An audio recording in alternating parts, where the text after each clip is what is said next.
Si vous aviez l'occasion de prendre un café avec la personne de votre choix, contemporaine ou non, laquelle choisirez-vous? Virginie. Moi, j'aimerais prendre un café avec Jésus.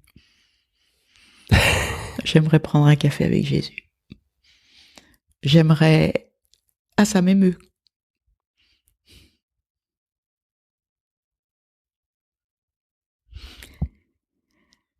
J'aimerais croiser son regard sur moi. Parce que je pense que j'y verrai tout l'amour qu'il me porte, et c'est cet amour-là que je voudrais me porter et porter au monde. Bon, j'espère que je serai invité à ce café-là, mais j'aimerais aussi rencontrer Jean-Sébastien Bach, parce que j'ai vraiment presque de la sympathie pour lui. Il a eu 20 enfants, moi j'en ai eu 6, c'est petits bras, hein, mais je me dis comment il a fait, 20 enfants. Voilà. Bon, à l'époque, ça venait sans compter. Mais surtout, je trouve qu'il a une vie de dingue, parce que il a eu une vie de besogne quand même, hein. Quand il a été à Leipzig, c'était à la fin de sa vie, pendant 25 ans, je crois, il devait écrire une cantate tous les dimanches. Une cantate tous les dimanches. Alors, il faisait peut-être un peu de copier-coller, il allait reprendre des morceaux, mais quand même, fallait les sortir. Donc, il a bossé, il a dû gagner sa croûte à la sueur de son front. C'était un artiste extraordinaire.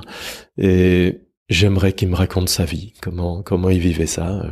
Voilà, c'est ce que j'aimerais autour d'un café faire avec lui. Merci pour vos réponses. Si vous aviez l'occasion ou la possibilité, sans aucune contrainte, de découvrir une culture ou un peuple ou voilà, un pays. Alors, on est très ouvert aujourd'hui aux cultures un peu orientales. Ça nous intéresse d'explorer ça. Et on le fait, mais de très loin, hein, j'avoue, parce que faute de temps aussi. Mais j'aimerais aller en Inde pour rencontrer ces gens-là, une façon de penser qui est très différente de la nôtre. Donc oui, je pense qu'il y a pour nous occidentaux des bonnes choses à aller prendre dans ces peuples-là. Et il y a un avant et un après. Ouais, sûrement. Alors on a adoré rencontrer les Africains, les Africaines, avec toute cette générosité qu'ils portent en eux, à tel point qu'il y a un de nos voisins au Cameroun qui a appelé son fils Bruno Tesson, le prénom. C'est quand même sympa. Son prénom, c'est Bruno Tesson. Je me dis, c'est une générosité. Enfin, c'est jamais j'aurais osé faire ça, moi, à sa place. Il y a un mec qui s'appelle Bruno Tesson aujourd'hui, qui tourne, Nchena, qui va peut-être nous entendre. Bruno Tesson, je te salue si tu nous écoutes. Donc c'est formidable. Alors on a adoré cette rencontre avec les Africains. Peut-être que la prochaine étape, c'est la rencontre avec les Orientaux. Ouais. Bon alors je te suivrai, parce que moi aussi, c'est cette culture que j'aimerais découvrir. Génial. Allons-y ensemble. Hier, j'ai enregistré avec Brio Safré, qui au tout début de sa vie pro, a fait d'abord un voyage en Inde, et effectivement, il est rentré avec le projet différent, un projet différent. Et il y est allé juste 3 mois, et aujourd'hui, ça donne Circulab. Super, merci. Si vous aviez, avec tout ce qu'on a partagé aujourd'hui, une ressource qui viendrait renforcer ou appuyer tout ce qu'on a partagé en dehors du livre et de ce qu'on a partagé. Alors, est-ce que tu peux préciser? Une ressource, ça peut être un livre, un film, une expo, une personne, un TEDx. Souvent, c'est ce genre de ressources qu'on partage. Un entrepreneur, une personne, une entreprise à valoriser. Mais en fait, ce qui est compliqué pour moi, c'est d'en identifier une particulière, parce que c'est si Alors moi, vaste. je vais dire un nom. Oui. Moi, je vais dire Jean Montbourquette. Parce que Jean Montbourquette, donc mon mentor, m'a permis d'ouvrir les yeux sur une réalité que je ne voyais pas, que je ne percevais pas, et qui m'a ouvert des champs extraordinaires. Donc moi, c'est Jean Montbourquette, la ressource. Oui, alors puisque tu parles de ton mentor, je vais parler du mien. Moi, c'est André Mullier qui est le fondateur de Réseau Entreprendre. Il était extraordinaire. Il était le PDG de Fildar. Il a licencié 600 personnes parce qu'il fallait le faire. Et il en a fait une dépression, une cure de sommeil. Et l'année qui a suivi, il a créé Réseau Entreprendre en disant si on veut recréer des emplois, faut créer des employeurs.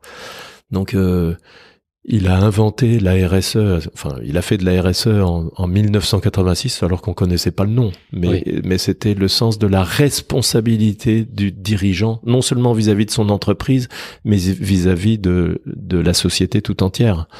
Et donc, je pense que cette ouverture, son exemple, c'est pour moi une ouverture pour beaucoup de dirigeants. C'est oui, je suis responsable de mon entreprise, mais elle s'étend jusqu'où mon entreprise et jusqu'où je peux faire porter mon engagement et ma responsabilité.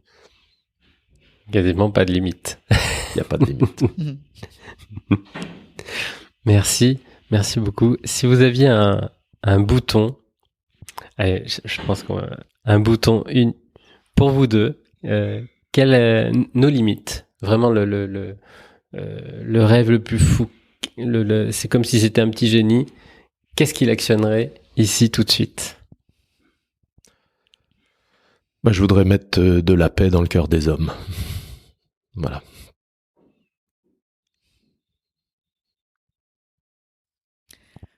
Si tu parles de sentiments ou d'émotions,